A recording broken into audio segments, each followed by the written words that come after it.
Hello class 7th student. तो बेटा जो आपको चैप्टर नंबर जो 14 चल रहा है उसमें हमने बताया था कि जो बल्ब है किस तरीके से वर्क करता है heating effect of electric current पर। और उसके बाद हमने ये बताया था कि जो बल्ब में है ज़्यादातर जो लाइट है जो इलेक्ट्रिसिटी है वो हीट की फॉर्म में वेस्ट हो जाती है जो कि हमारे कोई काम की नहीं होती और कुछ पार्ट ही उसका लाइट की फॉर्म में कन्वर्ट होता है। ठीक है। अब है the wastage of electricity can be reduced by using fluorescent tube light and compact fluorescent lamp. ये बोलता है कि जो हमारी जो वेस्ट हो रही इलेक्ट्रिसिटी हीट की फॉर्म में बल्ब के अंदर, तो उसको हम कैसे बच सकते हैं, उसको हम रिड्यूस कर सकते हैं by using the fluorescent tube light. ये जो ट्यूब लाइट दिखा रखी है और CFL दिखा रखी है, ये फ्लोरोसेंट ट्यूब लाइट है और ये कॉम्पैक्ट फ्लोरोसेंट लैंप है। ठीक है, हम इनको यूज करते हैं जिससे कि हमारी जो इलेक्ट्रिसिटी है जो हीट की फॉर्म में वेस्ट होने से बच सकती है। ठीक है, इसमें फिगर दिखा रखी है। तो फ्लोरोसेंट ट्यूब लाइट जो होती है, जो ये ट्यूब है और कॉम्पैक्ट फ्लोरोसेंट लैंप है, वो हीटिंग इफेक्ट पर वर्क नहीं करते। ठीक है, वो उनमें कोई भी फिलामेंट की रिक्वायरमेंट नहीं होती इन दोनों में, और इसमें जो वेस्टेज होती है इलेक्ट्रिसिटी की हीट की फॉर्म में वो नहीं होती, इसलिए क्योंकि ना ही इसमें हीटिंग इफेक्ट होता है ना ही इनमें कोई कॉइल लगी होती है हीटिंग एलिमेंट। ओके, दूसरा एडवांटेज क्या है कि कॉम्पैक्ट फ्लोरोसेंट लैम्प को हम ऑर्डिनरी जो बल्ब होता है उसके होल्डर में भी लगा सकते हैं। इसके लिए आपको अपने घरों में जो बल्ब का पहले से कनेक्शन उसको बदलवाने की जरूरत नहीं पड़ती, आप उसको बल्ब के होल्डर में लगा सकते हैं सीधा, जो आपके पुराने पहले घरों में बल्ब के होल्डर लगे हुए हैं। अब है the fluorescent tube light and compact fluorescent light work on the same principle. दोनों जो फ्लोरोसेंट ट्यूब लाइट है और जो कॉम्पैक्ट फ्लोरोसेंट लैंप है दोनों ही सेम प्रिंसिपल पर वर्क करती हैं। ठीक है, only their size are different, उनका बस साइज में अलग अलग है, बाकी का उनका प्रिंसिपल क्या होता है, सेम होता है। इसका और इसका ट्यूबलाइट का CFL का प्रिंसिपल क्या है, दोनों का सेम है। A fluorescent tubelight contain mercury vapour. जो ट्यूबलाइट होती है इसके अंदर क्या प्रेजेंट होता है बेटा, मरकरी वेपर प्रेजेंट होते हैं। मरकरी जो किस तरह की गैस है। तो inside of glass tube is coated with opaque white material phosphor. जो इसके अंदर का जो पार्ट है वो किससे पेंट होता है बेटा, कोएट होता है, वो फॉस्फोरस से कोएट होता है। ठीक है, when a fluorescent tubelight is switch on, जब भी हम फ्लोरोसेंट ट्यूबलाइट को स्विच ऑन करते हैं तो उससे करंट पास होता है। तो मरकरी जो वेपर होते हैं इसके अंदर जो कि इनविजिबल है, जो हमें दिखाई नहीं देते हैं ना, वो क्या एमिट करते हैं, अल्ट्रा वोलेट रेडिएशन। ठीक है, तो जब फ्लोरोसेंट ट्यूबलाइट को जलाते हैं, स्विच ऑन होती है और इनसे करंट पास होता है, तो मरकरी वेपर जो इसके अंदर है वो क्या करते हैं, अल्ट्रा वोलेट रेडिएशन को एमिट करते हैं जो कि इनविजिबल होती हैं। ठीक है, तो phosphor absorb these ultra violet radiation and glow to emit white light. तो इसके अंदर जो फॉस्फोर होता है वो एब्जॉर्ब करता है व्हाइट लाइट को। ठीक है, तो phosphor absorb these ultra violet radiation and glows to emit white light. तो इसके अंदर जो फॉस्फोर होता है वो अल्ट्रा वोलेट रेडिएशन को क्या कर लेता है बेटा, एब्जॉर्ब कर लेता है और उन रेडिएशंस को, और ग्लो करता है कौन सी लाइट, व्हाइट लाइट को। ठीक है, तो fluorescent tubelight and CFL are initially more expensive to buy. ज्यादातर जो फ्लोरोसेंट ट्यूबलाइट है, CFL है और ये ट्यूबलाइट है, ज्यादा एक्सपेंसिव होती थी खरीदना than the filament type bulb, क्योंकि फिलामेंट टाइप बल्ब 10 या 15 रुपए का आता था वो, लेकिन ये जो CFLs है ये काफी महंगी आती हैं। ठीक है, but their running cost is much less because they consume much less electricity. लेकिन जब ये उनकी जो बिजली का खर्च होता है इनसे को जलाने में वो कम होता है, तो हम उस चीज को, उस पैसे को हम यहाँ पर बचा सकते हैं। तो और ये ज्यादा टाइम तक भी यूज होती है, लंबे टाइम तक, 1 या 2 साल तक हम इनको यूज कर सकते हैं। अब है जब भी हम किसी इलेक्ट्रिकल अप्लायंस को खरीदते हैं तो हमें उस पर ISI मार्क देखना चाहिए। ठीक है, जो किसका है, bureau of Indian standard on the appliance. ठीक है, जो भी ISI मार्क के ऑब्जेक्ट हमें देख के खरीदने चाहिए अप्लायंसेज, जो कि इंडियन स्टैंडर्ड के जो ब्यूरो हैं उनके का ये मार्क है। ISI मार्क से हमें ये पता चलता है कि कोई भी चीज हमारे लिए सेफ है, सुरक्षित है और एफिशिएंट है, मतलब वो बिजली को कम खर्च करेगी। ठीक है, पावर को कम खर्च करेगी।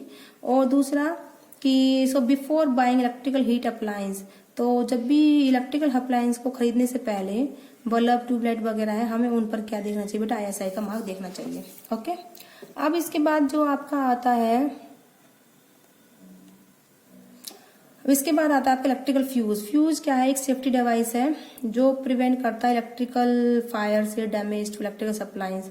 तो फ्यूज जो एक सेफ्टी डिवाइस है उसको हम किस में यूज करते हैं, कि कोई भी जो इलेक्ट्रिसिटी का जो वायर है उसमें फायर ना लगे और उससे जो आगे के जो डिवाइस हैं वो हमारे डैमेज ना हो, इलेक्ट्रिकल अप्लायंस, ठीक है, एक्सेसिव फ्लो ऑफ करंट की वजह से।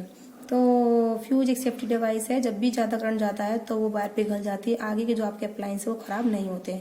तो a fuse for protecting our house और electrical wire is fitting just near the main switch on the switch board. जब भी हम क्या करते हैं, जो हमारा मेन स्विच बोर्ड होता है हम वहां पर इस फ्यूज को लगाते हैं, ठीक है। और ये किस पर वर्क करता है, हीटिंग इफेक्ट ऑफ करंट पर, ठीक है, हीटिंग इफेक्ट ऑफ करंट। तो fuse consist of A short length of thin tip plated copper wire having low melting point. तो फ्यूज में क्या होता है, एक छोटी लेंथ की पतली सी टिन की जो प्लेट कॉपर वायर लगी होती है जिसका मेल्टिंग पॉइंट बेटा क्या होता है, बहुत लो होता है, ठीक है। तो thin fuse wire has much resistance than rest of the electrical wires. जो ये वायर होती है, जो फ्यूज वाली वायर होती है, इसका रेजिस्टेंस बहुत कम होता है और अदर वायर्स जो हमारे घरों में लगी होती हैं। तो फ्यूज में एक छोटा सा लेंथ होती वायर होती है पतली सी, जो कि टिन प्लेटेड होती है, कॉपर की होती है, और उसका मेल्टिंग पॉइंट बहुत कम होता है। इसलिए जब भी उसमें से हाई करंट जाता है, ज्यादा करंट जाता है बेटा, तो वो वायर का टेम्परेचर बढ़ जाता है और टेम्परेचर बढ़ने से क्या होता है, वो वायर पिघल जाती है और सर्किट टूट जाता है, ठीक है। जैसे देखो ये फ्यूज वायर आपको यहाँ दिखा रखी है, ठीक है, ये फ्यूज वायर हमको दिखा रखी है। जब इसमें से तेज करंट जाएगा तो ये गर्म हो जाएगी, उससे गर्म होने के बाद ये टूट जाएगा और आगे का जो करंट हमारा फ्लो नहीं हो पाएगा, और आगे करंट फ्लो नहीं होगा तो सर्किट में जितने भी इक्विपमेंट लगे हैं वो खराब नहीं होंगे, उससे वो ठीक रहेंगे, ओके। तो इसलिए ज्यादातर घरों में current in the household wiring suddenly become too large. वो बोलता है कि कई बार घरों में करंट बहुत ज्यादा हो जाता है, ठीक है, तेज बढ़ जाता है, तो सेफ्टी लिमिट से वो ज्यादा हो जाता है। तो उस केस में जो फ्यूज है विल ब्लो ऑफ, वो क्या होता है, वो ज्यादा गर्म हो जाता है, पिघल जाता है, वायर जो उसकी होती है टूट जाती है, तो उससे जो करंट है आगे नहीं जाता, फ्यूज की वायर टूट जाती है। तो इलेक्ट्रिसिटी जो सप्लाई है जो घरों में वायरिंग की जो है ऑटोमेटिकली जो कट ऑफ हो जाती है वो टूट जाती है बिफोर एनी डैमेज, किसी भी प्रकार का डैमेज होने से, ठीक है। तो इस तरीके से can be done to the rest of the wiring of electrical appliance being used, ठीक है। अब इसका मेन यूज यही है बेटा, जब भी मान लो घरों में तेज करंट आता है तो उस तेज करंट से हीटिंग इफेक्ट से वायर टूट जाती है, वायर टूट जाएगी तो उससे क्या होगा, तो वो तेज करंट से जो आगे करंट अगर ये जाता है इलेक्ट्रिकल अप्लायंस, तो इलेक्ट्रिकल अप्लायंस खराब हो जाते हैं हमारे। लेकिन तेज करंट फ्लो होने से पहले ही यहाँ पर जो है हमारे वायर टूट के पिघल गई, तो आगे वाली जो वायर, आगे वाले जो कनेक्शन होते हैं हमारे, जो इक्विपमेंट लगे होते हैं, पंखे कूलर वगैरह, उन तक करंट नहीं जाता और वो सेफ रहते हैं। तो ये समझ में आया आपका फ्यूज का यूजेस। तो जब भी किसी फ्यूज गेट ब्लोन, जब भी कोई फ्यूज की टूटता है तो नया फ्यूज हम फिट कर देते हैं, उसकी जगह पर नया लगा देते हैं और फिर हमारा दोबारा सर्किट में करंट फ्लो होने लगता है और हमारे इक्विपमेंट दोबारा चलने लगते हैं। तो ये एक बहुत ही इम्पोर्टेंट पार्ट है हमारे घरों में जो सर्किट का है। तो we use a thin wire, ज्यादातर हम जो है थिन वायर को यूज करते हैं फ्यूज में, because it has the high resistance and rest of the connecting wire. तो हम जो फ्यूज वायर को यूज करते हैं, इसका रेजिस्टेंस क्या है, दूसरी वायर से क्या होता है, ज्यादा होता है। हाई रेजिस्टेंस होने से इसका हीटिंग इफेक्ट होगा, ज्यादा हीट प्रोड्यूस होगी, उस हीट के प्रोड्यूस होने से ये वायर क्या होती है, मेल्ट हो जाती है और ये ब्रेक हो जाती है, ठीक है। तो we should not use a thick wire as a fuse wire, हमें कभी भी मोटी वायर को as a fuse wire use नहीं करना चाहिए, थिक यानी कि, बिकॉज इससे क्या होता है, इसका रेजिस्टेंस लो होता है और ये इतना ज्यादा गर्म नहीं हो पाएगी करंट के फ्लो होने से, इसमें हीटिंग इफेक्ट नहीं हो पाएगा, ठीक है। तो जिससे कि आसानी से मेल्ट हो पाए, तो ये आसानी से मेल्ट भी नहीं हो पाती क्योंकि इसमें हीटिंग इफेक्ट फिर कम होता है ज्यादा मोटी वायर के होने से। सिर्फ हीटिंग इफेक्ट किस में ज्यादा अच्छा होता है बेटा, थिन वायर में अच्छा होता है हीटिंग इफेक्ट, ओके। तो इसलिए हमें एक ऐसी वायर यूज करनी चाहिए थिन, ठीक है।